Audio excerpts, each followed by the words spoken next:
Welcome to our introductory guide to process capability, where we will help you understand the critical difference between CPK and PPK quality metrics, and why they matter for your manufacturing processes. What is CPK? It is essential to have a process capability index that measures how well a process meets the required specifications when it is centered on the mean. It indicates the short-term standard deviation by using within variation to assess the potential of the process under ideal conditions.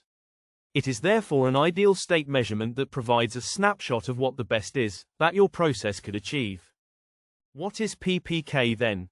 This metric will give you a reality check of the capability of your process by focusing on its long-term performance. It indicates overall variation by including all the sources of process variability. Therefore, PPK is a process performance index that measures the actual ability to meet the required specifications over time. The differences in the calculations can be explained where CPK uses the within-group standard deviation and, which represents short-term variation under consistent conditions and is ideal for assessing the potential of a process.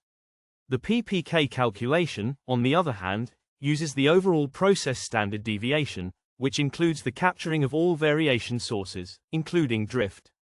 This calculation reflects the actual performance of the process.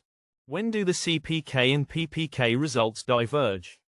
When there is a significant gap where the PPK value is, for example, 1.1 and much lower than a CPK value of, let's say, 1.5. A root cause analysis investigation is then needed to identify between batch setup variations.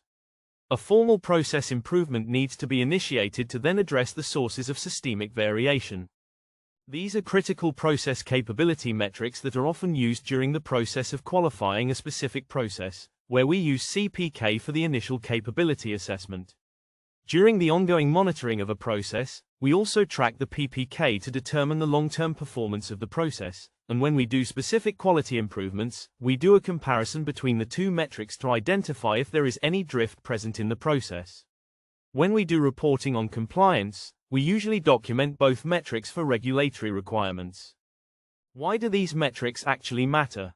It matters because it can assist you in preventing costly quality escapes, mistakes, and customer recalls.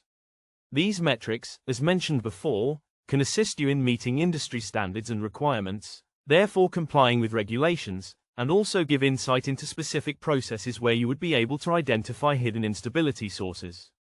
The metrics can demonstrate consistent quality capability and specification adherence, providing overall customer confidence.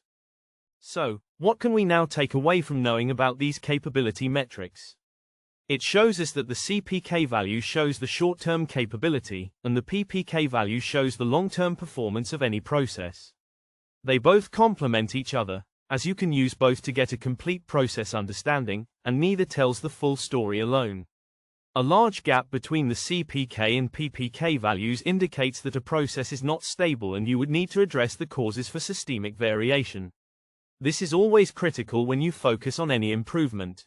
When you track both metrics, you will be able to ensure consistent production quality that your customers can always trust.